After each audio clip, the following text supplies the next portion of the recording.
Film लगान के एक एक किरदार से भारत का हर सिने प्रेमी अच्छी तरह से वाकिफ होगा, क्योंकि लगान एक ऐसी फिल्म थी जिसमें कोई एक नहीं बल्कि हर किरदार लीड में था। जहां भुवन में मैच जीतकर अपने गांव को लगान के शाप से मुक्ति दिलाने का जज्बा भरा था, तो वहीं इस्माइल भी भुवन का साथ देकर अपने गांव में खुशहाली लाना चाहता था। मगर आज हम बात करेंगे लगान के बागा की। जी हाँ, वही बागा जो मंदिर में रहता है और ढोल बजाता है लेकिन कुछ बोल नहीं पाता है, मतलब गूंगा है। तो साथियों, किस्सा टीवी आज आपको लगान के बागा यानी एक्टर अमीन हाजी की कहानी सुनाएगा। अमीन हाजी के बारे में काफ़ी कुछ आज हम और आप जानेंगे। अमीन हाजी का जन्म 6 जुलाई 1968 को मुंबई में हुआ था। इन्हीं के साथ इनके जुड़वा भाई करीम हाजी का भी जन्म हुआ था और करीम हाजी देखने में हूबहू इनके जैसे ही नजर आते हैं। मुंबई में ही अमीन और उनके भाई करीम की परवरिश हुई थी। कॉलेज में पढ़ाई के दौरान ये दोनों भाई ब्रेक डांस किया करते थे। उस जमाने में भारत में ब्रेक डांस का क्रेज युवाओं पर चढ़ना शुरू ही हुआ था। ये दोनों भाई ब्रेक डांस में इतने पारंगत थे कि मुंबई में इनका बढ़िया नाम हो गया। नाम हुआ तो फिल्म इंडस्ट्री में भी इनके चर्चे होने लगे। उस जमाने के जाने माने एक्टर डायरेक्टर जलाल आगा ने इन्हें अपनी फिल्म गूंज में पहली दफा काम करने का मौका दिया। उस फिल्म में इन दोनों भाइयों ने छोटे छोटे किरदार भी निभाए और कोरियोग्राफी भी की। गूंज के बाद ये दोनों ही भाई फिल्मों के लिए कोरियोग्राफी करने लगे। कोरियोग्राफी के साथ ही दोनों भाई मॉडलिंग भी करते और फिल्मों में छोटे मोटे किरदार भी निभाते। इसी बीच अमीन को मजहर खान का असिस्टेंट डायरेक्टर बनने का मौका मिला। चूंकि गूंज में अमीन के साथ आशुतोष गोवारिकर ने भी एक किरदार निभाया था, तो आशुतोष संग अमीन और इनके भाई करीम की बढ़िया दोस्ती हो गई।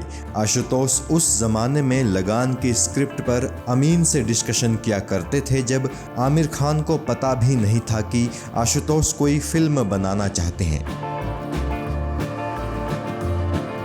आशुतोष दिल से लगान बनाना चाहते थे, पर चूंकि ये एक बहुत बड़ी कहानी थी तो उनको फाइनेंसर ढूंढने में परेशानी हो रही थी। किसी तरह आमिर खान इस फिल्म को फाइनेंस करने को राजी हो गए। लीड किरदार में तो आशुतोष पहले ही आमिर खान को लेना चाहते थे। फाइनेंस करने की बात कहकर आमिर ने आशुतोष का बोझ हल्का कर दिया। आशुतोष अमीन के पास गए और उन्हें ये खुशखबरी सुनाई कि आखिरकार वो अपने ड्रीम प्रोजेक्ट लगान पर काम शुरू करने वाले हैं। साथ ही आशुतोष ने अमीन से कहा कि फिल्म में तुम्हें बागा का किरदार निभाना है, इसलिए बेहतर होगा कि तुम बढ़िया से ढोल बजाना सीख लो। आशुतोष अमीन की अभिनय क्षमताओं से पहले ही वाकिफ थे। अपनी डायरेक्टोरियल डेब्यू फिल्म पहला नशा में भी आशुतोष ने अमीन और उनके भाई करीम से एक्टिंग कराई थी। चूंकि आमिर फिल्म को प्रोड्यूस करने वाले थे और लीड रोल भी करने वाले थे, तो आशुतोष को ये बात अच्छी तरह से पता थी कि फिल्म के हर किरदार को आमिर की नज़रों में फिट बैठना ही होगा। इसीलिए आशुतोष ने अमीन से ढोल बजाना सीखने के लिए कहा था। अमीन ने भी 3 महीने तक जमकर ढोल बजाना सीखा और एक दिन आशुतोष के साथ पहुंच गए आमिर खान के घर। अमीन जब आशुतोष संग आमिर के घर पहुंचे तो वो अंदर नहीं गए। ये आशुतोष की ही प्लानिंग थी कि वो आमिर से घर में फिल्म के किरदार बागा के बारे में बात कर रहे हों और तभी अमीन नीचे ढोल बजाना शुरू कर दें। हुआ भी ठीक यही। आशुतोष और आमिर जब बागा के बारे में बात कर रहे थे तो उसी वक्त अमीन ने ढोल बजाना शुरू कर दिया। अमीन को ढोल बजाते देख आमिर बहुत खुश हुए और एक ऑडिशन के बाद उन्होंने भी बागा के किरदार के लिए अमीन के नाम पर मुहर लगा दी। वैसे भी आमिर अमीन को पहले से जानते थे। फिल्म गुलाम में आमिर और अमीन के बीच बॉक्सिंग मुकाबले का एक सीन था और यही वजह है कि आमिर को अमीन के टैलेंट पर किसी तरह का कोई शक था ही नहीं।